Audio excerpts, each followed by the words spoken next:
Bihi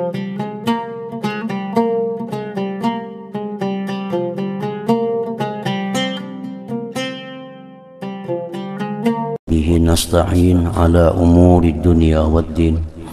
Wassalatu wassalam ala ashrafil anbiya wal mursalin Sayyidina Maulana Muhammadin wa ala alihi wa sahbihi ajma'in.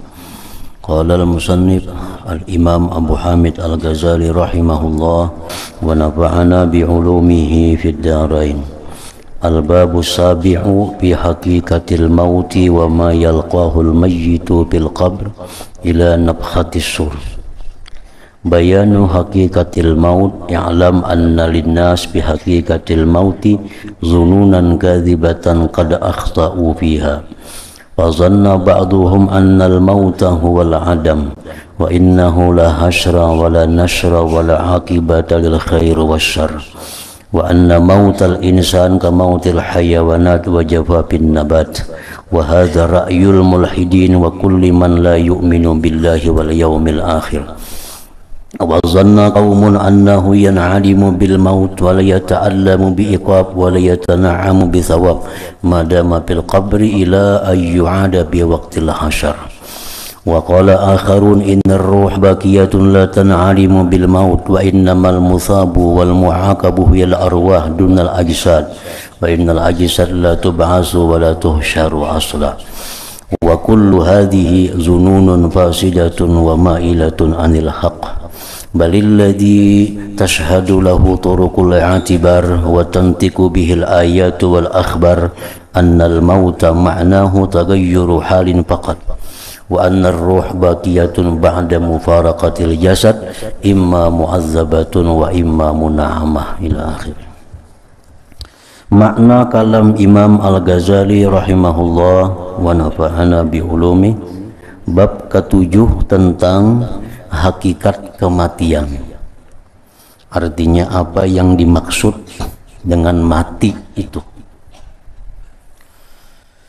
dan apa yang dijumpai oleh orang yang meninggal dunia dalam kubur sampai peniupan sanggakala. Penjelasan tentang hakikat kematian.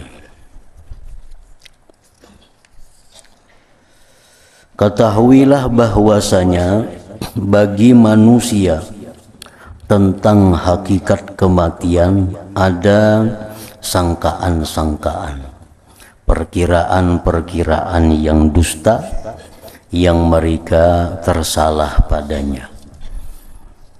Ada pendapat-pendapat yang salah tentang menjelaskan apa itu kematian.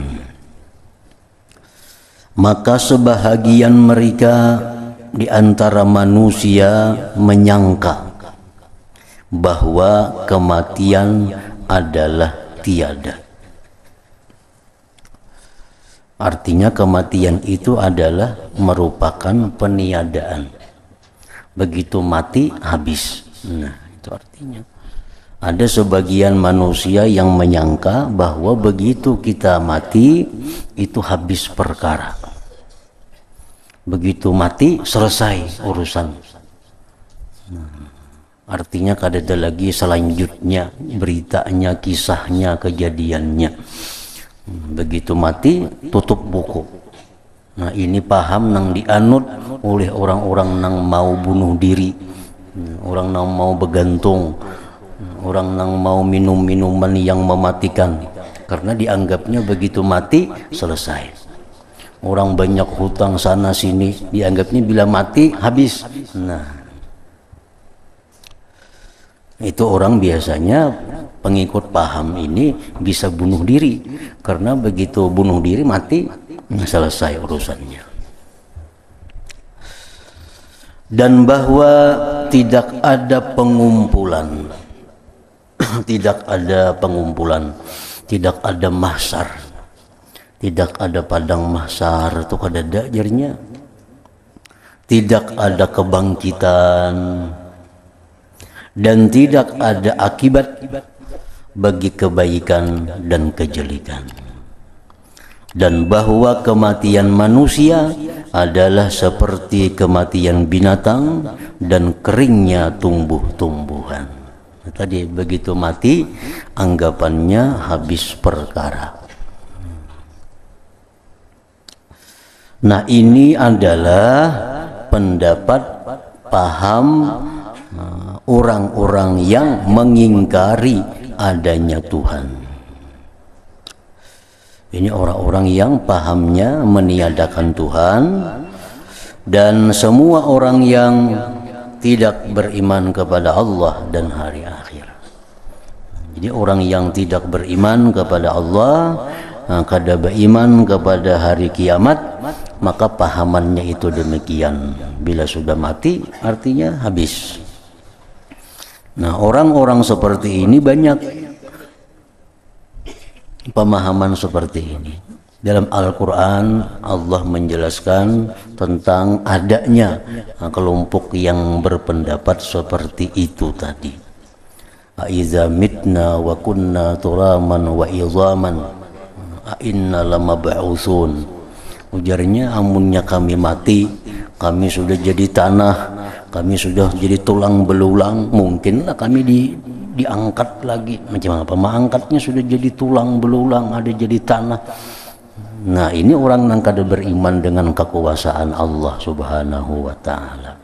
Jakanya inya beriman bahwa dulunya inya adalah, dulunya inya itu adalah hanya berupa air mani, jadi segumpal darah, segumpal daging, lalu jadi janin, lalu lahir ke alam dunia, sekian tahun dalam dunia, mati.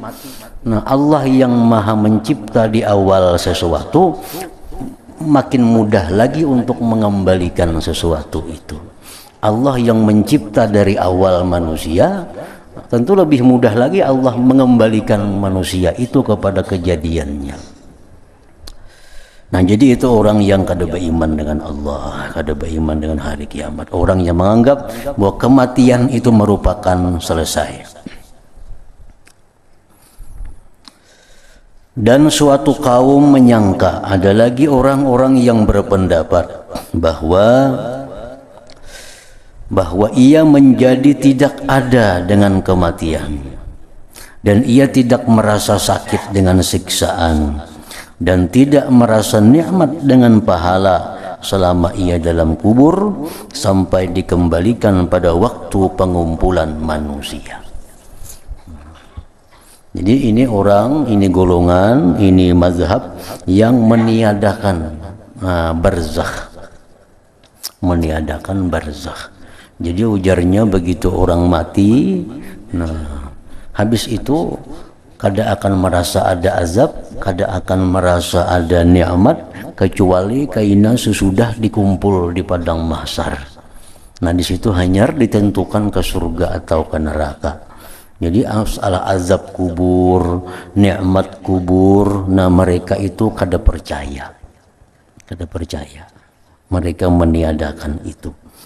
Dan ini kelompok paham ini, paham disebut paham Al-Jahmiyah, paham golongan Al-Khawarij sebagiannya, ada paham An-Najjariyah. Ini orang-orang yang sebenarnya mengaku Islam.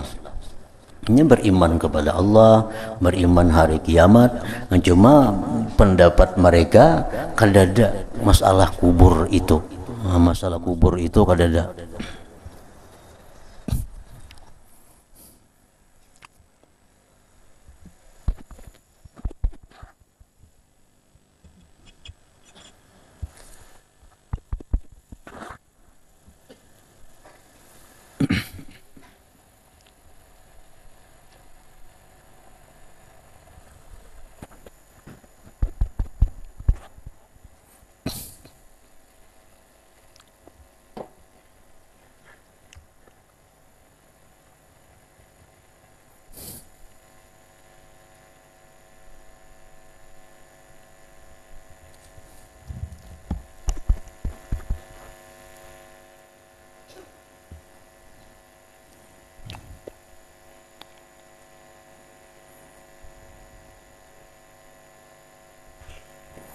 Dan kaum yang lain berkata lagi, dan kaum yang lainnya sudah ada dua kelompok.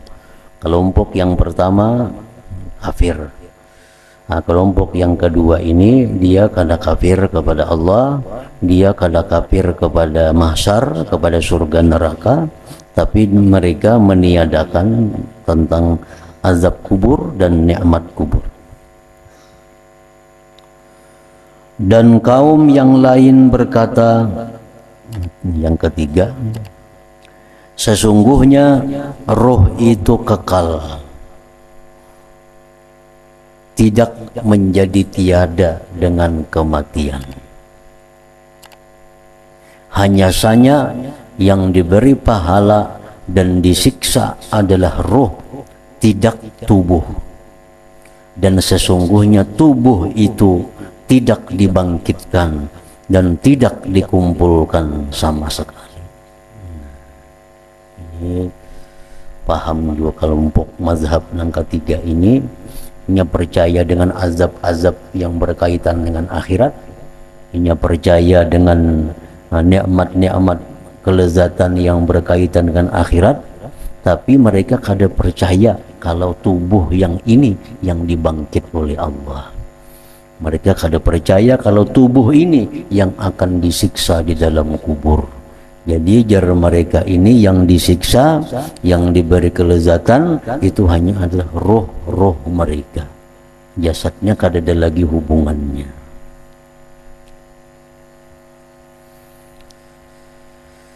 Nah, semua ini tiga macam tadi yang dijelaskan. Semua ini adalah sangkaan-sangkaan yang rusak dan condong dari kebenaran. Tiga-tiganya itu artinya kada bujur itu. Jangan diumpati, jangan diikuti pendapat salah satu di antara tiga tadi.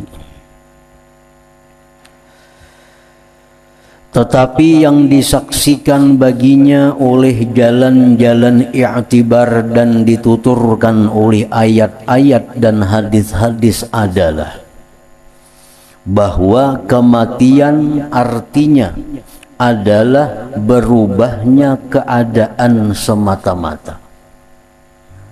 Jadi kematian itu bukan tiada. Nah, kematian itu bukan artinya selesai urusan manusia, tetapi kematian itu hanya berubahnya keadaan semata-mata, dan bahwa roh itu kekal setelah berpisah dengan tubuh. Ada kalanya disiksa dan ada kalanya diberi kenikmatan. Nah, ini pendapat yang benar.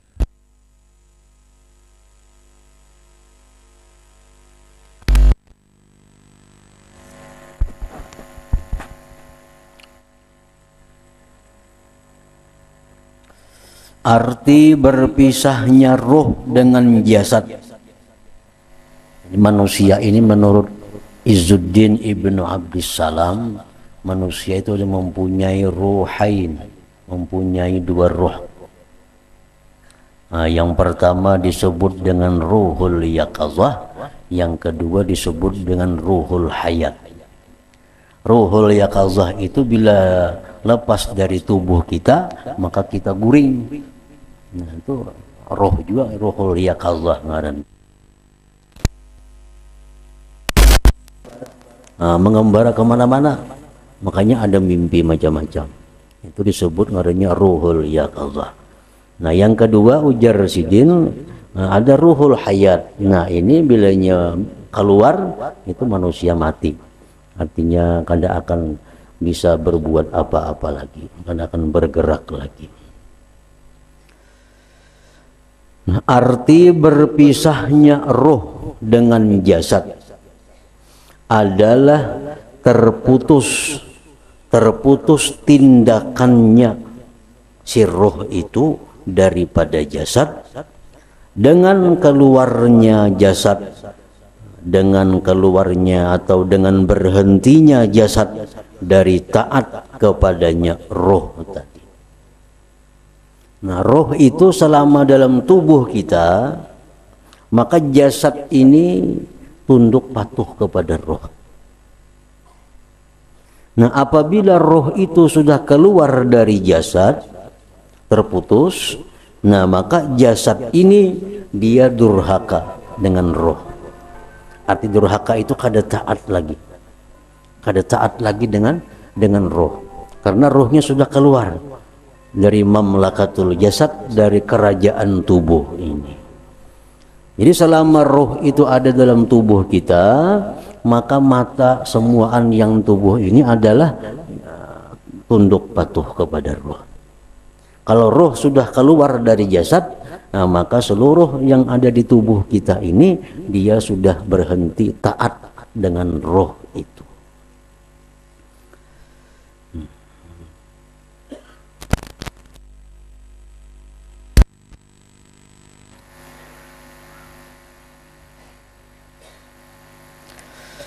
Karena sesungguhnya anggota-anggota badan adalah alat bagi roh yang mana ia memakainya. Jadi semua anggota badan kita ini itu hanya alatnya si roh. Sehingga bahwa roh itu meraba dengan tangan, mendengar dengan telinga, dan melihat dengan mata, dan ia si roh mengetahui hakikat perkara dengan hati, dan hati di sini ibarat dari roh, karena roh itu bisa disebut hati, roh itu bisa disebut nafsu, roh itu bisa disebut macam-macam tergantung keadaannya. Nah, hati ini bisa disebut adalah ibarat daripada roh. Nah, jadi si roh ini bila meraba, ini menggunakan tangan, disuruhnya tangan raba ini. Nah, bila roh itu hendak mendengar, ini menggunakan telinga. Bila roh itu hendak melihat, dia menggunakan mata. Nah, tapi kalau untuk mengetahui sesuatu, roh itu kadang menggunakan apa-apa, dia menggunakan dirinya sendiri. Nah, kalau roh itu hendak mengetahui sesuatu, nah, mengetahui tentang hakikat segala sesuatu dengan sendirinya, tanpa ada alat dari tubuh ini. Dan roh mengetahui perkara dengan sendirinya tanpa alat. Nah, karena itulah kadang-kadang hatinya adalah satu macam dari ibarat roh, hati. Kadang-kadang hati itu merasa sakit dengan sendirinya, dengan macam-macam kesedihan, kesusahan, dan duka cita. Nah, kadang-kadang hati ini merasa sakit, merasa sedih, merasa duka cita tanpa ada melalui alat anggota tubuh.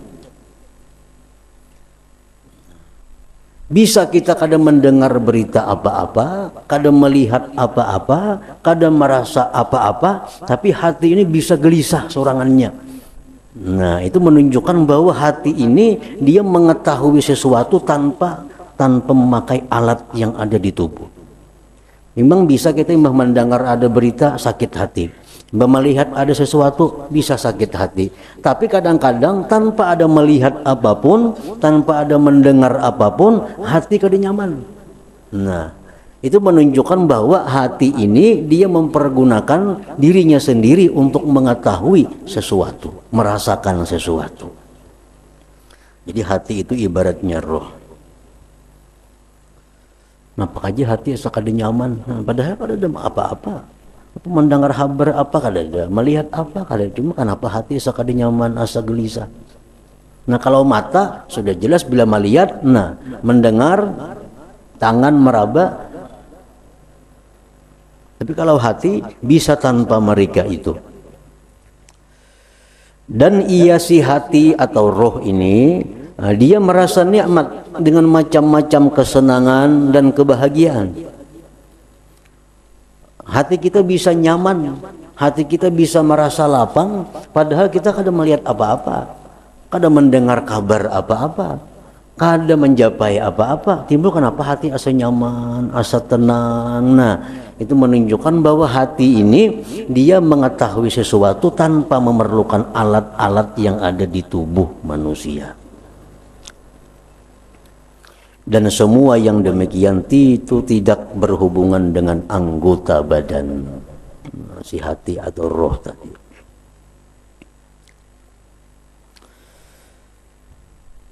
Maka setiap apa yang menjadi sifat bagi roh dengan sendirinya, maka setiap apa yang menjadi sifat bagi roh dengan sendirinya, seperti mengetahui, seperti merasakan kenikmatan, seperti merasakan kesedihan, itu sifat roh sendirinya tanpa perlu kepada alat-alat tubuh yang lain. Nah, maka ia kekal bersamanya roh setelah roh itu berpindah dengan badan. Jadi kada terganggu itu. Jadi roh ini merasakan senang, merasakan lezat, merasakan bahagia, walaupun inya lepas dari badan, tetap inya merasakan itu. Karena inya kada perlu alat yang ada di badan. Nah, lain kalau tangan ini bergeraknya memerlukan roh, mata melihat memerlukan roh, telinga mendengar memerlukan roh. Begitu roh ini keluar, otomatis semuaan kada berfungsi lagi. Nah, kalau mengetahui, merasakan, itu ada dalam roh itu sendiri, kada perlu kepada alat. Makanya walaupun roh ini berpisah dari tubuh, ini tetap tahu, ini tetap merasakan nyaman kalau ada hal-hal yang nyaman, tetap merasakan sedih kalau ada hal-hal yang sakit misalnya.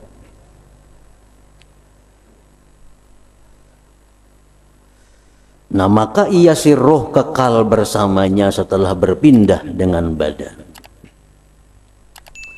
Dan apa yang bagi roh dengan perantara anggota badan, maka ia menjadi kosong dengan matinya jasad sampai roh dikembalikan kepada jasad tadi. Nah, si tangan ini kan kau lagi meraba kalau roh sudah berpisah. Soalnya rohnya kembali. Nah, mata kada kau lagi melihat kalau rohnya sudah berpisah. Telinga kada kau mendengar lagi. Karena itu hanya alat-alatnya roh. Dan tidak jauh bahwa roh dikembalikan kepada jasad dalam kubur. Artinya sangat mungkin sekali bahwa roh kita itu begitu dicabut oleh Allah, kita dimasukkan jasad ke dalam kubur, nah dikembalikan lagi roh itu ke dalam jasad yang ada di kubur itu. Sangat mungkin, sangat bisa artinya. Dan tidak jauh bahwa roh itu ditunda sampai hari kebangkitan. Nah, kayaknya sampai hari kiamat, sesudah orang ini dipasang roh di dalam kubur untuk ditanya munkar nakir, menjawab segala macam, dia akan dihukum, disiksa dalam kubur. Tubuhnya merasakan itu karena roh dipasang lagi di dalam jasadnya itu. Nah, setelah itu terjadi, roh ini bisa diangkat oleh Allah lagi. Nah, karena satu hari kiamat, hari berbangkit, dikembalikan lagi kepada jasad yang seperti semula dia meninggal dunia itu.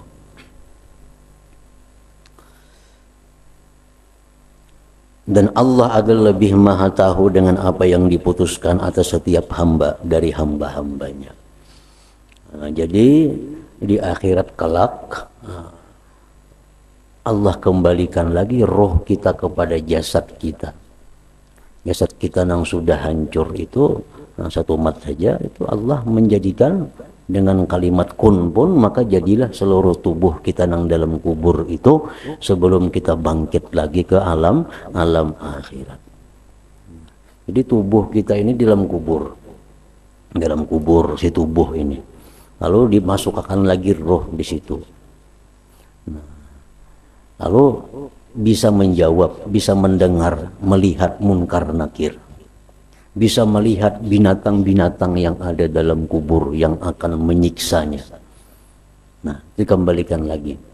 Nah, setelah itu hancur, nah ini hancur dan dalam kubur ini karena disiksa atau karena dimakan tanah, dimakan ulat, hancur, roh ini kembali ke tempat asalnya.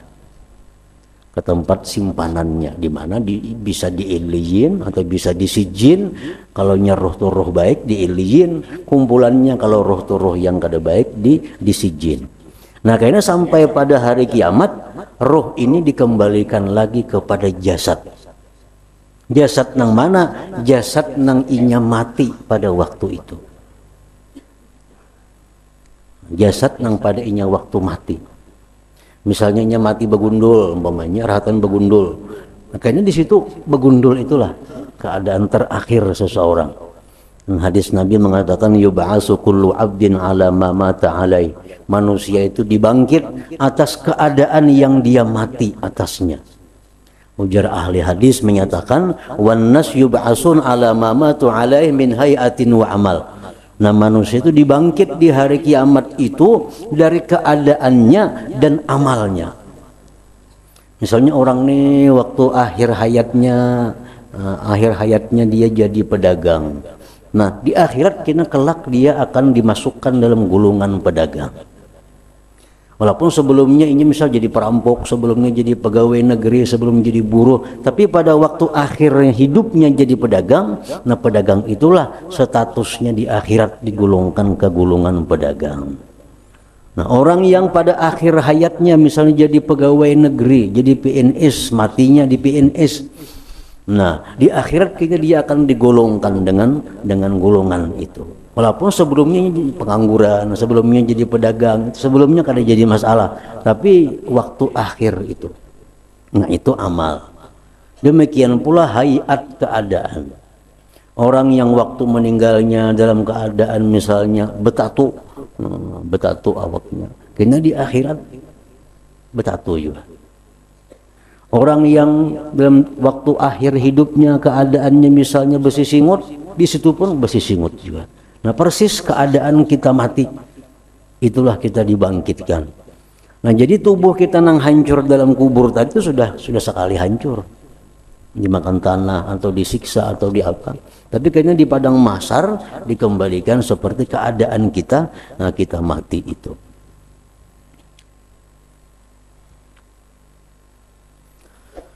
Dan hanya saja jasad itu menjadi kosong.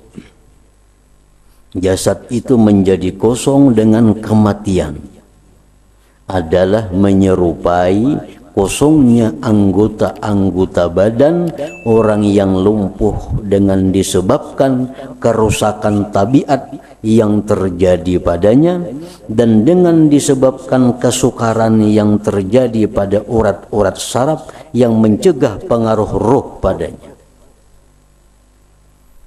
Orang ada yang mati sebelah aja. Nah, itu contoh orang mati sebelah. Artinya orang ini rohnya sudah keluar separuh. Sebelahnya kada berfungsi lagi, matanya, telinganya, tangannya, batisnya kada berfungsi lagi karena roh sudah kada berkuasa lagi di situ.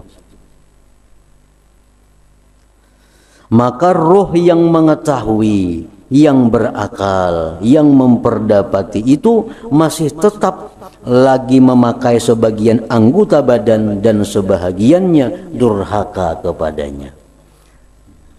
Jadi orang yang mati separuh awak tadi itu rohnya masih mengetahui, masih merasakan, masih berakal, masih bisa memperdapati, masih menguasai sebelah badannya, nah, tapi sudah kada menguasai lagi sebelah badannya yang lain. Dan kematian adalah ibarat dari durhakanya anggota-anggota badan semuanya terhadap roh. Jadi kematian itu artinya adalah tidak taatnya lagi anggota badan kepada roh. Itu ngarannya mati. Anggota badan kada taat lagi kepada roh karena roh sudah meninggalkan kerajaannya di dalam tubuh manusia itu. Bila roh sudah meninggalkan kerajaannya dalam tubuh manusia, manusianya disebut adalah mati. Dan semua anggota badan adalah alat, dan roh adalah yang memakainya. Dan saya maksudkan, ujar Imam Ghazali, dengan roh adalah makna yang memperoleh dari manusia akan ilmu-ilmu. Roh itulah yang menyerap ilmu-ilmu pengetahuan. bukan mata, bukan tangan, bukan telinga. Roh yang menyerap ilmu-ilmu itu. Kepedihan, kesusahan, nang nyaman, yang sedih, yang susah, yang sakit, itu roh, bukan tangan sebenarnya. Tangan kita sakit, jadi itu istilah tangan sakit, pada roh yang sakit itu. Buktinya kalau roh tuh ada tangan tuh pukuli aja ada sakitnya. Jadi yang sakit itu sebenarnya adalah roh itu. Dan kelezatan kesenangan yang nyaman itu pun sebenarnya adalah roh. Sebenarnya adalah roh yang nyaman. Jadi yang nyaman, yang susah, yang tahu, yang bisa memperdapati itu adalah roh. Dan manakala rusak tindakan roh, dan manakala tidak berfungsi tindakan roh pada anggota-anggota badan, maka tidak rusak daripadanya si roh ilmu-ilmu dan idrak-idrak memperdapati, dan tidak rusak kesenangan-kesenangan dan kesedihan-kesedihan, dan tidak rusak juga daripadanya menerimanya bagi kepedihan dan kelezatan. Nah, jadi roh ini inya nang menyerap ilmu, inya nang merasakan kelezatan, inya nang merasakan kesakitan, roh ini. Nah, walaupun roh ini sudah keluar dari tubuh, itu tetap ada pada si roh.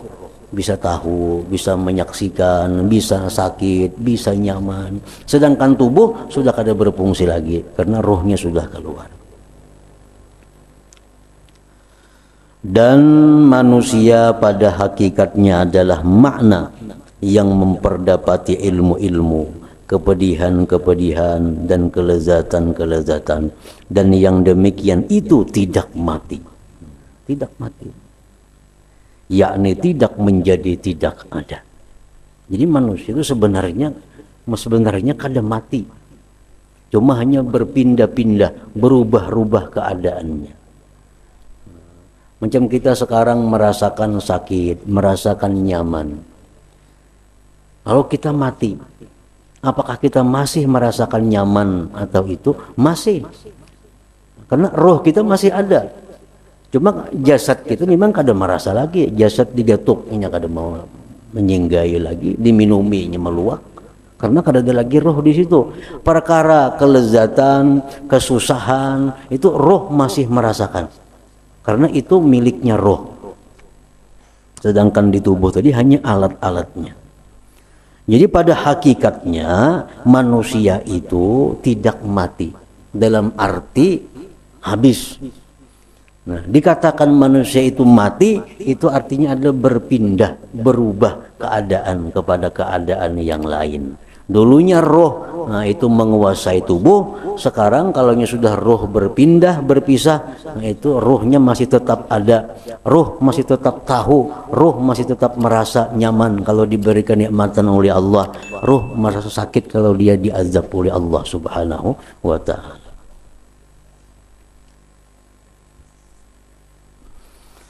Arti kematian adalah terputusnya tindakan manusia dari badan dan keluarnya badan dari keadaannya sebagai alat bagi manusia. Jadi orang-orang tua kita yang sudah meninggal, bukan mereka tuh kada tahu lawan kita, tahu. Mereka tahu dengan kita. Kalau kita taat, mereka senang. Melihat anak cucunya maksiat, mereka sedih. Itu dikatakan oleh Nabi dalam banyak hadis-hadisnya. Karena tahunya roh ini kada hilang. Nah, tahunya si roh itu kada hilang daripada roh. Karena itu melekat pada roh itu sendiri. Kan banyak hadis-hadis. Nah, kalau ini anaknya maksiat, maka orang tuanya sedih. Kalau engkau berbuat maksiat, engkau berarti menyedihkan orang tuamu yang sudah meninggal dunia. Karena mereka tahu.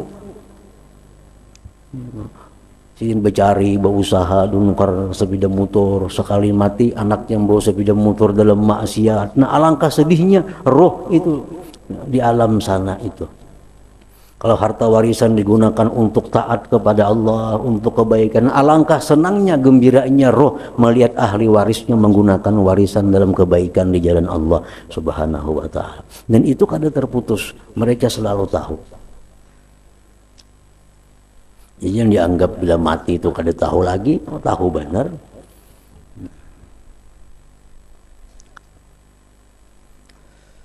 Arti kematian adalah terputusnya tindakan manusia dari badan dan keluarnya badan dari keadaannya sebagai alat bagi manusia.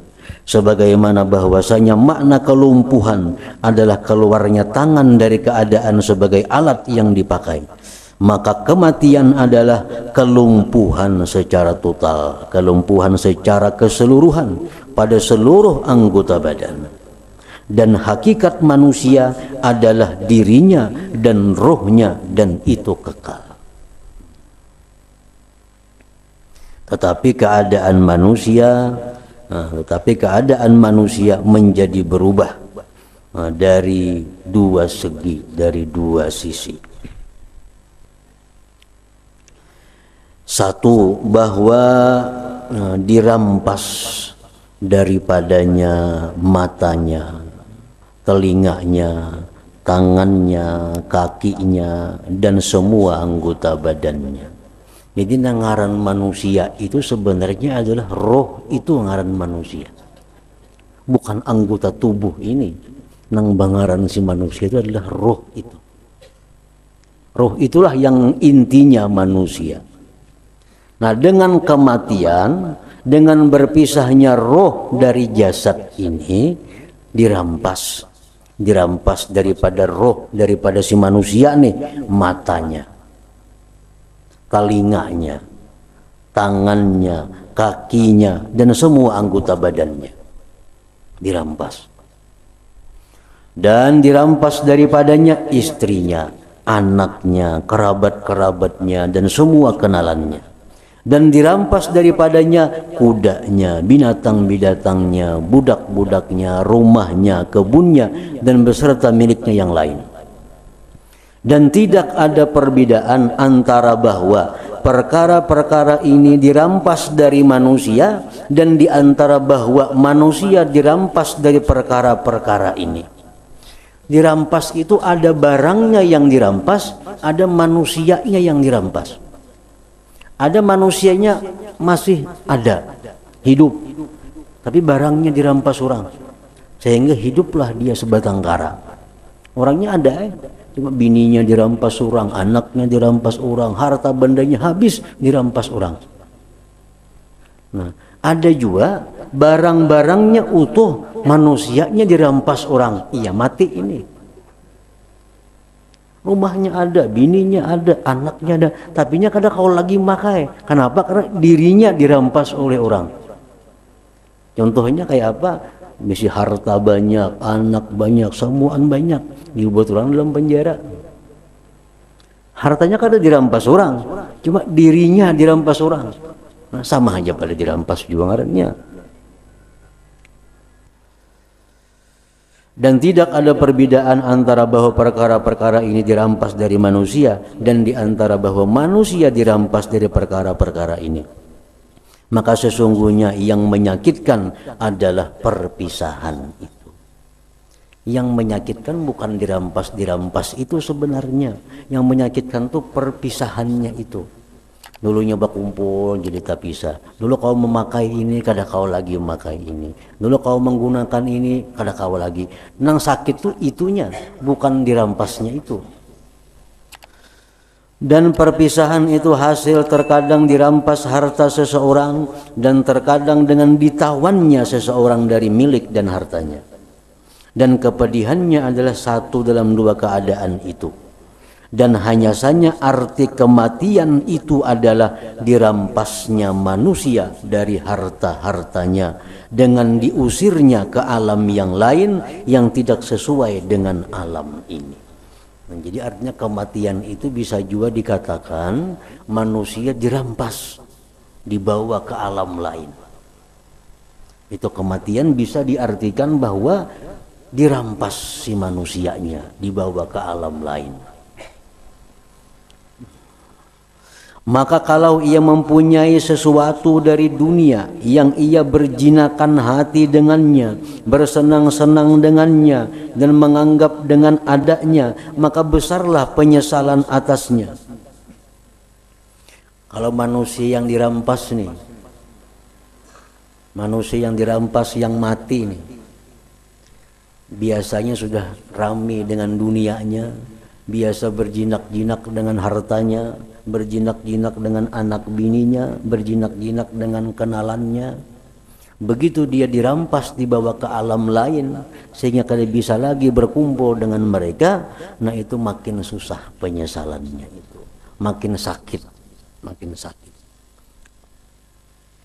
Maka besarlah penyesalan atasnya setelah kematian, dan sukarlah celakanya dalam perpisahan dengannya. Makin banyak nang dipisahinya, maka dirampasnya dia, dibawa ke alam lain, itu makin sedih. Makin banyak nang dipisahinya, oleh karena dirampas orang tadi, makin susah. Nah, kita bisa duit misalnya 1 juta, dirampas orang semuaan, sedih. Sedih, lebih sedih daripada dirampas 10.000, karena masih ada lagi sisanya. Nah, kematian ini secara total dirampas seluruhnya, dengan dipindahkannya si manusia dari alam dunia kepada alam yang lain. Bahkan hatinya berpaling kepada satu persatu dari hartanya, pangkat dan kebunnya, sehingga kepada baju yang dipakainya umpamanya dan disenanginya. Dan kalau ia tidak merasa senang selain dengan zikrullah. Nah, kalau orang ini waktu dalam dunia ini kan ada kesenangannya kecuali dengan zikrullah, kesenangannya dengan ilmu agama, kesenangannya dengan salawat, kesenangannya dengan hal-hal itu. Nah, orang macam ini begitu dirampas, ini makin ketujuh, makin nyaman dalam alam sebelah sana itu. Dan kalau ia tidak merasa senang selain dengan zikrullah, dan tidak berjinakan hatinya melainkan dengan zikrullah, maka besarlah kenikmatannya dan sempurnalah kebahagiaannya. Karena ia menyendiri di antara yang dicintainya, dan terputus darinya segala rintangan dan kesibukannya. Karena sebab-sebab dunia adalah melalaikan dari zikrullah, dari zikir kepada Allah Ta'ala. Orang ini dahulunya sukanya berzikir kepada Allah, sukanya berzikir beribadah kepada Allah, dan dunia inilah yang biasa menghalanginya. Dunia ini biasanya menggangguinya daripada hobinya berzikir. Nah, begitu orang ini dipindah dari dunia, maka makin senang inya, karena makin jauh dengan yang biasa menggangguinya daripada zikrullah itu. Nah, karena sebab-sebab dunia adalah melalaikan daripada zikrullah, daripada zikir kepada Allah Ta'ala. Jadi artinya dalam perpindahan manusia dari alam dunia kepada alam yang lain, apakah perpindahan itu nyaman atau perpindahan itu susah baginya, tergantung dalam dunia ini. Kalau dalam dunia ini banyak hatinya jinak kepada duniawi, nah begitu dirampas dirinya dibawa ke alam lain akan banyak kesusahannya. Tapi bila orang dalam dunia ini menganggap dunia ini penghalangnya untuk beribadah kepada Allah, begitu dibawa ke alam lain, maka ia akan senang dan gembira karena jauh dari hal-hal yang menghalanginya untuk berzikir kepada Allah.